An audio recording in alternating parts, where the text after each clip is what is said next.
Hello friends, psychology की पाठशाला में मैं आपका दोस्त डॉक्टर विवेक माहेश्वरी।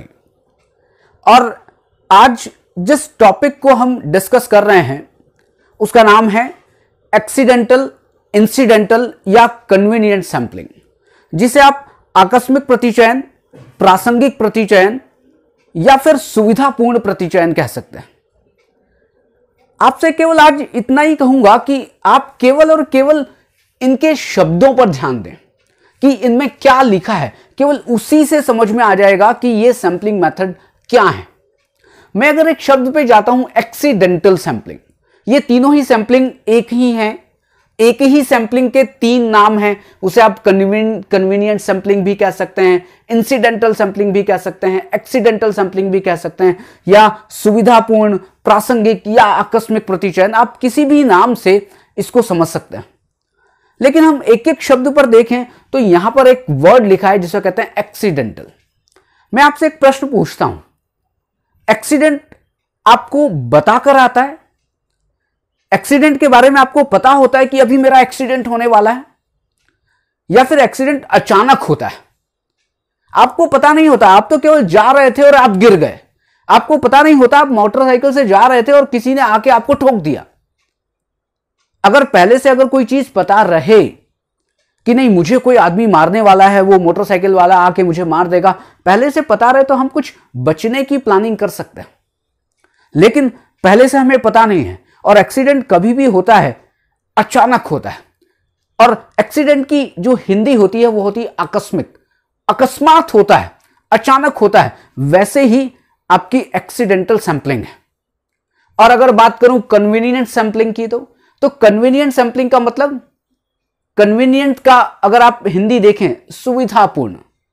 एक प्रयोगकर्ता को किसमें सुविधा है, अपनी सुविधा का ध्यान रखते हुए, अपने कंफर्ट का ध्यान रखते हुए वो सैंपल का सिलेक्शन करता है। मुझे दिक्कत नहीं होनी चाहिए, मेरी सुविधा है कि मुझे इस क्लास से सैंपल मिल सकता है तो मैं उस क्लास में जाऊंगा और उस क्लास के लोगों को ले लूंगा। मुझे अगर मार्केट में कुछ लोग मिलते हैं और मेरी सुविधा है कि मैं उन मार्केट के लोगों से, जो मार्केट में घूम रहे हैं, उन लोगों से मैं कुछ इंफॉर्मेशन को कलेक्ट कर सकता हूं या उनको अपना सैंपल का पार्ट बना सकता हूं, मैं उनको बना लेता हूं। ये मैं बहुत भटकता नहीं हूं, मैं बहुत लंबी चौड़ी योजना नहीं बनाता हूं। मैं तो केवल अपनी सुविधा का ध्यान रखता हूं और मेरी सुविधानुसार, आप क्या कहते हैं, सुविधानुसार कोई व्यक्ति अपने सैंपल का सिलेक्शन करता है। सुविधानुसार वो रिसर्च के लिए कुछ लोगों का चयन करता है। उसे कहते हैं कन्वीनियंट सैंपलिंग या सुविधापूर्ण सैंपलिंग। अब आप कहेंगे कि इंसिडेंटल सैंपलिंग क्या होती है? इंसिडेंटल और एक्सीडेंटल एक ही नाम है। इंसिडेंटल का मतलब हिंदी अगर देखें तो प्रसंगवश, कुछ हो गया, अचानक कोई चीज घटित हो गई, उसे कहते हैं इंसिडेंटल। ये तीनों ही सैंपलिंग मेथड इंटर कोरिलेटेड हैं, या बल्कि मैं और भी ठीक तरीके से अगर आपसे कहूं कि कहीं पर उसको हम कन्वीनियंट सैंपलिंग का नाम देते हैं, कहीं पर हम उसको इंसिडेंटल सैंपलिंग कह देते हैं और कहीं पर हम उसको एक्सीडेंटल सैंपलिंग कह देते हैं। अब कैसे होता है?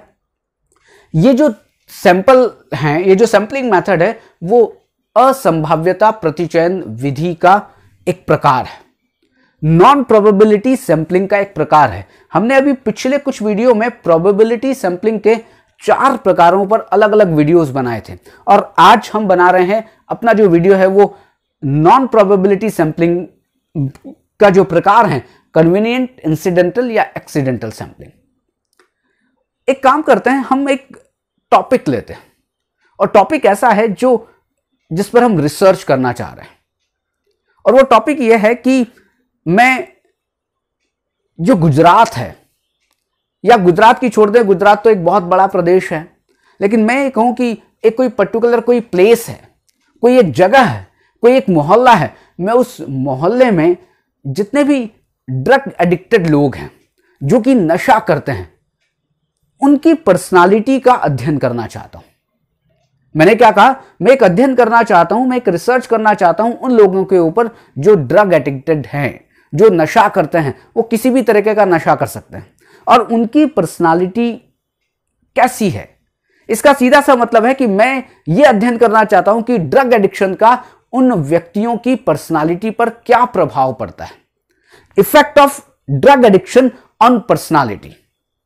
मुझे क्या करना पड़ेगा, मुझे उन ड्रग एडिक्टेड लोगों का चयन करना पड़ेगा जो उस मोहल्ले में रहते हैं, जो उस जगह पर रहते हैं, या जो उस तहसील में रहते हैं, जिस जगह पर मैं अपने रिसर्च करना चाहता हूं। तो फिर मैं क्या करूं, मैं अपनी सुविधानुसार जहां पर भी ज्यादा ड्रग एडिक्टेड लोग मिलते हैं, ऐसी जगह पर चला जाऊं जहां पर लोग नशा करते हैं, सीधे सीधे वहीं से मैं डेटा कलेक्ट कर लेता हूं। यह भी हो सकता है मैं बार में चला जाऊं, यह भी हो सकता है कि मैं पान की दुकान पर खड़े हो जाऊं जहां पर लोग तंबाकू और सिगरेट का सेवन करते हैं, या ऐसी किसी भी जगह पर मैं जा सकता हूं जहां पर अधिक से अधिक लोग ऐसे मिले जो ड्रग एडिक्टेड हों। मैंने अपनी सुविधा देखी, मैंने अपनी कन्वीनियंस देखी, और मैंने अपनी कन्वीनियंस के आधार पर मैं केवल वहां गया और वहां से लोगों का जो भी मुझे डेटा कलेक्ट करना था या जिन लोगों का भी मुझे चयन करना था, मैंने उनको अपने रिसर्च का पार्ट बना दिया। इसे कहते हैं एक्सीडेंटल इसे कहते हैं कन्वीनियंट सैंपलिंग।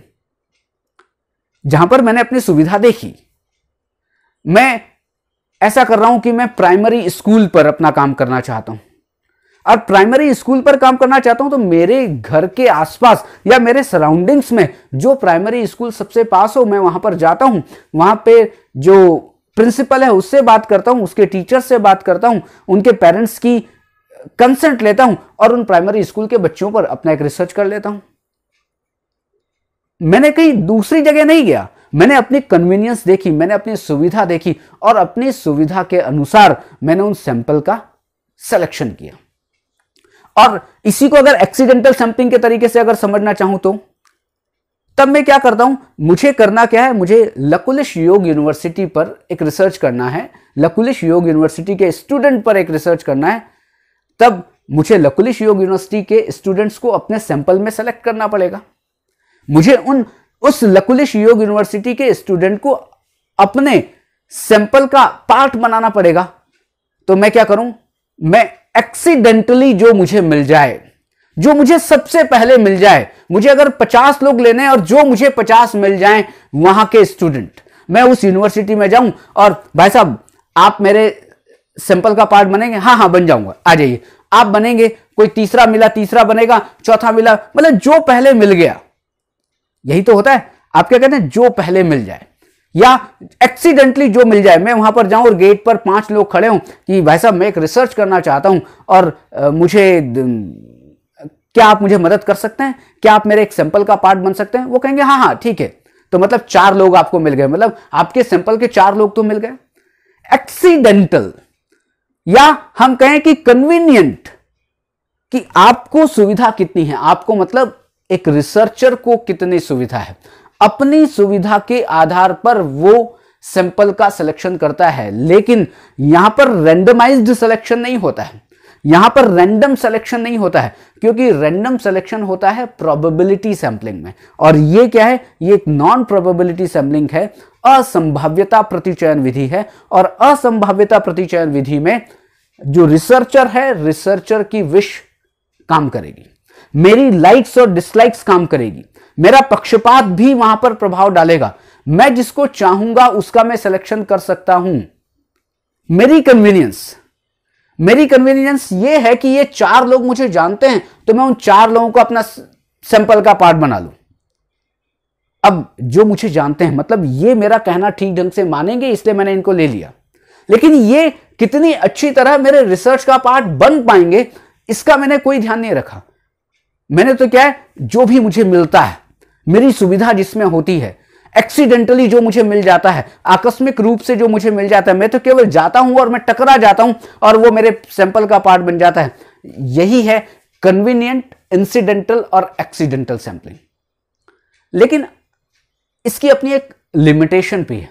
और लिमिटेशन क्या है, जब भी हम इस नॉन प्रोबेबिलिटी सैंपलिंग के इस प्रकार को हम यूज करते हैं, तो सबसे बड़ी इसकी सीमा यह है कि इससे ऐसे सैंपल का चयन होता है जो बहुत ज्यादा पॉपुलेशन को रिप्रेजेंट नहीं करता है।